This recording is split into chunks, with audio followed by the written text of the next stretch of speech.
Madame, Monsieur, bonsoir. Merci de nous avoir rejoints sur RTI2. Nous sommes ensemble pour 20 minutes d'actualité. Et justement, dans l'actualité de ce lundi, à l'occasion de la journée de l'enfant africain, célébrée tous les 16 juin, plusieurs organisations donnent de la voix. Elles s'insurgent contre le non-respect des droits de nos tout-petits. Les initiatives, d'ailleurs, se multiplient, comme vous le verrez. C'est un fait historique. 61 ans après sa mort, une dent de Patrice Lumumba, l'ex-premier ministre congolais, a été remis à sa famille par la justice belge. Le premier ministre belge a évoqué les regrets et la responsabilité morale des dirigeants belges dans l'assassinat de Patrice Lumumba. Voilà pour le programme. La semaine écoulée était riche en actualités sportives. La SEC Mimosa est devenue pour la 28e fois championne Côte d'Ivoire à 3 journées de la fin de la Ligue 1. Et pendant ce temps, la sprinteuse Marie-Josée Talou a décroché la médaille de bronze au meeting de Paris. Elle est arrivée en 3e position avec un temps d'11 secondes sur 100 mètres. Nous ferons, avec notre confrère du sport Salif Ouattara, le tour de tous ces sujets. Comme annoncé en titre, le monde entier se souvient de l'enfant africain tous les 16 juin. La journée de l'enfant africain est une aubaine pour aborder les grands obstacles à l'épanouissement des enfants du continent. Une occasion que l'ONG IDEI a mise à profit pour promouvoir les droits des enfants vulnérables, mais aussi des enfants en situation de handicap. Tout cela s'est tenu lors d'une journée culturelle tenue le 16 juin dernier au musée Adama Tungara. C'est dans la commune d'Abobo. Reportage Clarisse Kanyala, Afficiata Karamoko. Boti, 13 ans, est obligé de pousser les brouettes pour subvenir à ses besoins. Ses parents n'ayant pas les moyens, Boti ne peut donc aller à l'école. Et le brouette a déjà enseigné pour ces brouettes. Matin, quand le séguin, 3 000, il va à la maison. Il va manger. Boti n'est pas le seul adolescent qui vit dans des conditions difficiles et de précarité. De nombreux autres enfants, issus de familles à faible revenu, s'adonnent à des petites activités de commerce dans la rue ou dans les marchés. Pour lutter contre les droits des enfants parfois bafoués, l'ONG IDEI Côte d'Ivoire a réuni au musée contemporain Adama Tunkara autorités, enfants défavorisés et enfants en situation de handicap. Objectif, promouvoir les droits des enfants en Côte d'Ivoire. L'objectif d'IDEI, chaque 16 du mois, c'est de rappeler tout ce qui a été mauvais pour les enfants africains et essayer, à l'appui de l'État, le soutien aussi de toute la communauté des ONG, de faire parler de cet événement pour qu'on sache que les enfants sont en danger par nos faits. Les enfants sont en danger. La célébration de cette journée de l'enfant africain est une occasion pour les enfants de visiter des œuvres d'art et les archives dans le musée contemporain Adama Tunkara. Je suis venue aujourd'hui dans le cadre de la journée internationale de l'enfant africain. Voilà, faire visiter le musée à ma fille pour lui montrer les valeurs et la culture africaine. Comme aujourd'hui c'est leur journée, donc c'est une manière pour moi de vulgariser la culture africaine et puis de lui transmettre cette culture-là. Il est bien de le faire à partir du bas âge, comme ça ils pourront grandir en connaissant leurs sources, en connaissant leur culture. Je suis venue voir les jaunes et puis les tableaux, tout ça, et puis les hommes. Je suis contente de voir ces dessins. Chaque 16 juin, qui marque la journée internationale de l'enfant africain, IDEI Côte d'Ivoire la célèbre pour interpeller les autorités sur les dangers liés au travail des enfants en Côte d'Ivoire. Par ailleurs, les parents doivent apprendre à communiquer avec leurs enfants, et cela sans cri et sans violence. Yasmine Touré, coach et passionnée de parentalité, a partagé son expérience avec plusieurs mamans. Une causerie parents en vue de s'offrir les astuces afin de mieux cerner les besoins des enfants, mais aussi assurer un meilleur équilibre à travers la communication. Reportage. Créer une parentalité positive et bienveillante afin de renforcer des liens familiaux parents-enfants. C'est l'objectif visé par la plateforme Bidonbaya. À cette rencontre, occasion pour Rosine Tedajo, thérapeute, d'instruire les mamans sur l'importance de l'éducation des enfants. Je tenais à intervenir à cet atelier pour expliquer aux mamans, pour expliquer aux parents à quel point leur éducation, à quel point ce qu'ils vont donner à leur enfant en termes de bienveillance, à la manière dont ils vont construire leur confiance en soi, va permettre de faire de leurs enfants des adultes complètement équilibrés. Communiquer avec son enfant sans cri et sans violence. Thème retenu pour cette rencontre d'échange. Une thématique autour de laquelle des mamans ont partagé leur expérience personnelle pour une meilleure éducation l'éducation de leurs enfants. Parents aujourd'hui est une plateforme qui partage des informations sur la parentalité. Et justement, la causerie, c'est pour que des parents se rencontrent, qu'ils échangent, qu'ils parlent justement de leurs problématiques et qu'ils puissent se rendre compte qu'ils ne sont pas seuls, qu'ils puissent se rendre compte qu'ensemble, on peut trouver des solutions pour que leur vie de famille soit améliorée. On cherche justement par rapport à notre monde actuel, comment justement évoluer en gardant nos valeurs, certes, mais toujours dans le but d'avoir des relations harmonieuses et solides justement avec nos enfants. Bidembaya, en langue malinké qui signifie famille d'aujourd'hui, a pour but de permettre aux mères de créer des liens affectifs avec leurs enfants. Le réseau des communicants professionnels et de la société civile ivoirienne a organisé jeudi, à la Maison de la Presse au Plateau, une cérémonie de distinction des artisans du développement national. Ce prix, appelé Grand Prix Espoir, était une célébration des Success Stories des acteurs du développement national. Reportage Yacouba Koulibaly, Clément Boko. Reconnaître le mérite des acteurs qui ont apporté leur pierre à l'édifice national. C'est tout le sens de l'organisation de cette cérémonie de distinction placée sous le signe de Success Story des acteurs du développement national. Une initiative saluée par le président fondateur de l'Académie ivoirienne des langues maternelles, Adoua Kwasi. Il a reçu le prix du meilleur acteur de promotion des langues nationales en Côte d'Ivoire. Nous sommes d'autant plus satisfaits que aujourd'hui nous savons que ce prix vient mettre en lumière le combat que nous menons depuis près de 3 décennies pour la valorisation de nos langues maternelles. Une occasion pour les organisateurs de féliciter l'une des têtes couronnées, membre de la Chambre des rois et chefs traditionnels, qui contribue efficacement à la consolidation de la paix, du vivre ensemble et de la cohésion sociale en Côte d'Ivoire. C'est un bilan de satisfaction parce que quand même, tous ceux à qui nous avons porté nos choix ont toujours été honorés et nous ne faisons pas dans l'intention de nous enrichir, mais d'encourager toujours les valeurs. Et c'est cela qui contribue au développement. C'est cela qui contribue à notre bien-être. Une marque de reconnaissance du mérite qui ne laisse pas les récipiendaires indifférents. C'est un prix qui m'honore. À travers ma modeste personne, c'est toute la chefferie ivoirienne. La chefferie doit œuvrer pour la paix, la réconciliation. Ce sont des sentiments de joie, de gaieté et d'appréhension parce que tout ce que nous le faisons pour la nation. Je suis un homme heureux et dis que cette nation a son sein des valeurs. Une initiative encouragée par l'ensemble des participants qui saluent la philosophie qui sous-entend cette action de valorisation des talents du pays. Intéressons-nous à présent à ces hommes qui exercent des métiers traditionnellement féminins. Vous les avez peut-être rencontrés, notre équipe de reportage aussi. Ces hommes esthéticiens, vendeurs de lingerie ou encore sages-femmes, quoique très minoritaires dans ces métiers, vous allez le voir, ces hommes sont très épanouis. Joël Gosset. Nous sommes au cœur du marché du quartier Sikoji dans la commune de Yopougon quand une silhouette d'homme dans ce salon de coiffure attire notre attention. Sur l'enseigne, nous pouvons lire « Chantou Coiffure ». L'homme nous invite dans l'Institut de beauté. C'est dans ce salon de coiffure pour dames que Godwin Antwi exerce sa passion. Originaire du Ghana, ce père de famille est le propriétaire des lieux. Ça peut faire presque 20 ans comme ça. J'étais petite et mon père m'envoie ici. Donc celui quand il m'envoie ici là, et puis je me suis mis dans le métier comme ça. Et puis il a aimé ça quoi. Le salon de beauté de Godwin porte le nom de son épouse qui lui donne un coup de pouce. Quand j'ai su qu'il faisait travailler ça là, je me sentis bien. C'est lui-même qui m'a monté le travail. Moi aussi j'aime ça, comme ça, il fait ça aussi bien. Le doigté d'Antwi ne souffre d'aucune contestation dans ce marché de la commune de Yopougon. Les tisseuses lui recommandent leurs clientes pour des retouches.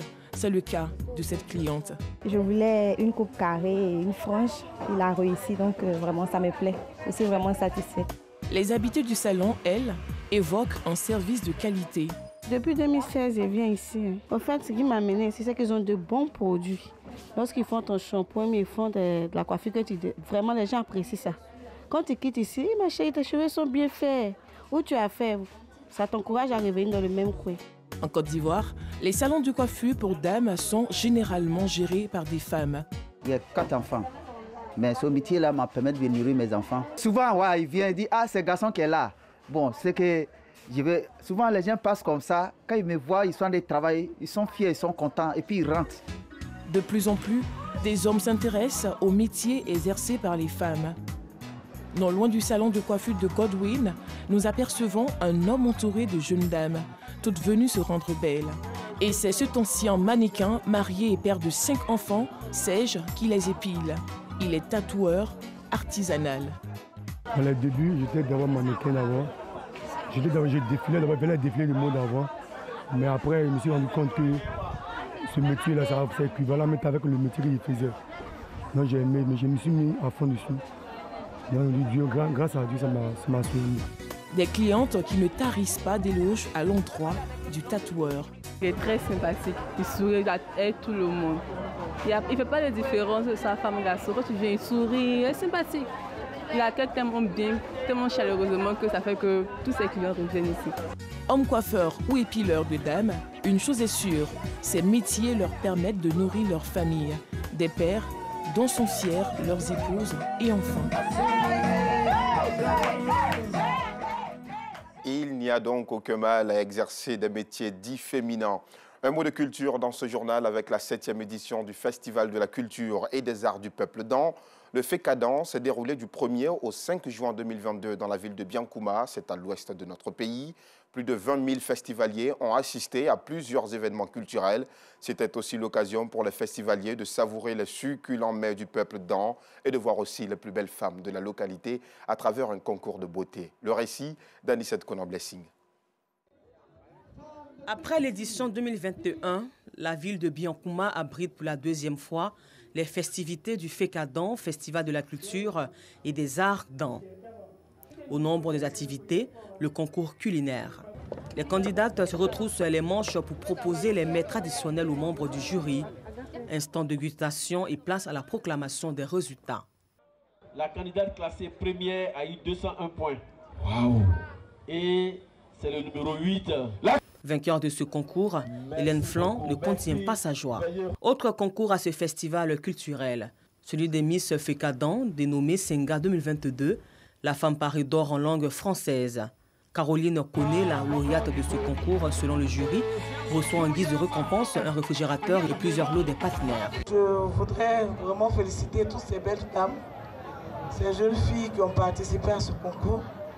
Merci à la Senga de l'année dernière aussi qui a effectué les déplacements. Merci aux mamans qui sont venues de partout pour vivre FECADAN. Merci surtout au commissaire général du FECADAN.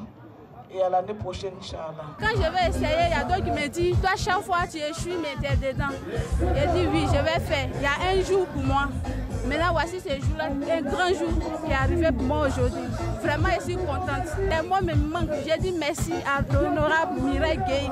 Grâce à elle, je suis honorée aujourd'hui. Je comprends tout simplement avec la population de Biankouma l'importance de ce festival.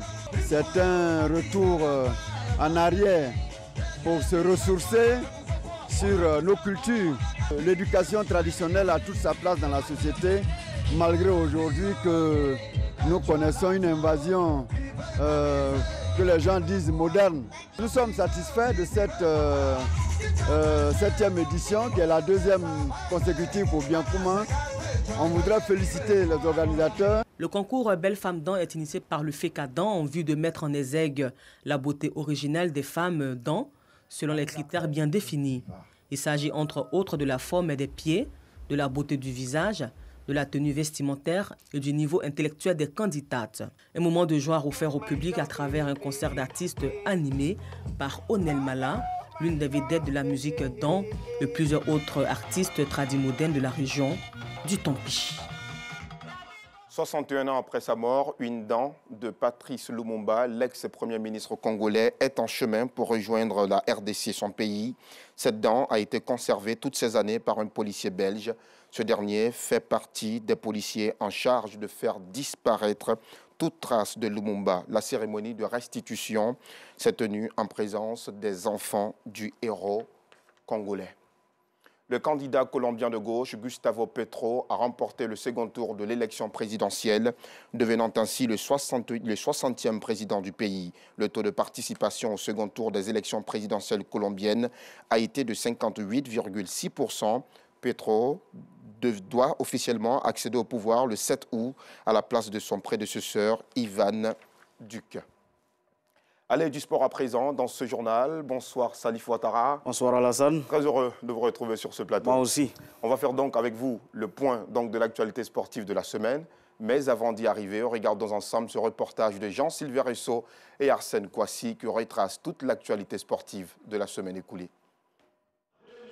La Côte d'Ivoire, à nouveau l'épicentre du taekwondo continental. En quête de connaissances, 25 jeunes taekwondoïnes issus de la Libye, la RDC, le Niger, le Tchad, le Sénégal, le Ghana et la Côte d'Ivoire prennent part à la première édition de Youth African Training Camp. Un camp d'entraînement des jeunes africains qui s'inscrit dans le nouveau programme du calendrier de l'Union africaine du taekwondo. C'est un premier jet. Nous avons intérêt à le réussir, à être soudés autour de cette expérience. Outre l'éthique, les apprenants dont l'âge varie entre 13 et 17 ans sont instruits sur les rudiments jusqu'aux techniques spéciales sous la houlette du grand maître Kone Mamadou, ceinture noire 6e dan. Et au sorti de cette session de formation, les apprenants se disent satisfaits. Je ne repars vraiment satisfaite parce que j'ai retenu les différentes techniques que le maître nous a montrées pour pouvoir utiliser ça lors de mes combats. Et ce camp s'est achevé le dimanche 19 juin 2022. Marie-Josée Talou est arrivée 3e sur 100 mètres au meeting de Paris avec un temps de 11 secondes 01 centième. Malgré un faux pas, la sprinteuse ivoirienne a pu se ressaisir pour terminer la course en 3e position. Une course dominée par la légende jamaïcaine Shelly Anne-Fraser Price, arrivée en tête avec un chrono de 10,67. C'est aussi la meilleure performance de l'année. Elle est suivie par la Britannique Daryl Netta en 10 secondes 99 centièmes. La SEC Mimosa a remporté ce jeudi son 28e titre de champion de Côte d'Ivoire après avoir battu le Racing Club d'Abidjan 2-1. Quelques jours avant ce titre, les jaunes et noirs ont vu leur pépite Konaté Karim, meilleur buteur du championnat avec 13 réalisations, rejoindre le club autrichien de Salzbourg. Merci beaucoup à Jean-Sylvain et Arsène Kouassi. Salif Ouattara, on commence par le football. La SEC Mimosa en maître absolu. Un 28e titre effectivement couronné, sacré. Maître Roger Ognien et ses garçons peuvent jubiler. Ce trophée-là, il était attendu. Ils l'ont dessiné depuis le début de saison avec des performances incroyables. Ils sont restés en tête du championnat depuis le début jusqu'à la fin. Ils ont mené le bal, on peut le dire comme ça. Et finalement, ça paye. On pense effectivement à toute cette génération. Si c'est Abdoul Karim, le gardien, qui est souvent avec les éléphants. Konaté Karim, qui a été cité ici, qui est désormais dans la sélection de football senior A, avec tout le Gotha que vous connaissez. Donc ça veut dire qu'effectivement, il y a de la valeur, il y a beaucoup de grands joueurs dans cette équipe-là. Le départ de Konaté Karim ne risque-t-il pas d'avoir donc un incident sur la prochaine saison? Je ne pense pas parce que de toutes les façons, quand on suit bien la SEC, tout est préparé. Ils ont anticipé le départ de Konaté Karim. Il y a eu quelques recrutements récemment, donc normalement, ça ne devrait pas créer de problème. Il y a aussi le match de l'Africa Sport qui tout à l'heure a été, selon ce qu'on a entendu aussi, reporté à demain. Qui a été reporté à demain pour cause d'une forte pluie qui a vraiment amené les commissaires à prendre cette décision-là parce que le match ne pouvait plus se jouer. Très bien. Alors il y a eu aussi Marie-Josée Talou, notre sprinteuse nationale, qui est arrivée au meeting de Paris en 3e position. Qu'est-ce qui manque à Marie-Josée Talou? La 7e manche de la Diamond League, la Ligue des Diamants, beaucoup du côté de l'athlétisme. 11 secondes 01, c'est une performance. Marie-Josée Talou revient de loin. Vous savez qu'elle a connu une difficile épreuve quand même aux Jeux Olympiques. Quand on est finaliste 2 fois sur 100 mètres et 200 mètres et qu'on n'arrive pas à rentrer dans le trio gagnant, c'est clair qu'on va se poser des questions. Donc Marie-Josée revient au fur et à mesure. Elle est en train de reprendre en confiance et on le sent dans ses différentes prestations. Cette Diamond League, elle est là-dessus depuis un bon moment. Elle travaille. Je pense que dans son viseur, ce sont les JO de Paris 2024. Ça peut se faire, mais il va falloir encore redoubler d'ardeur et travailler sérieusement. Merci beaucoup, Salif Ouattara. Nous aussi souhaitons très bonne chance à Marie-Josée Talou. C'est la fin de cette édition. Merci de l'avoir suivi. Prochain rendez-vous avec l'actualité à 12h30 demain. Bonsoir.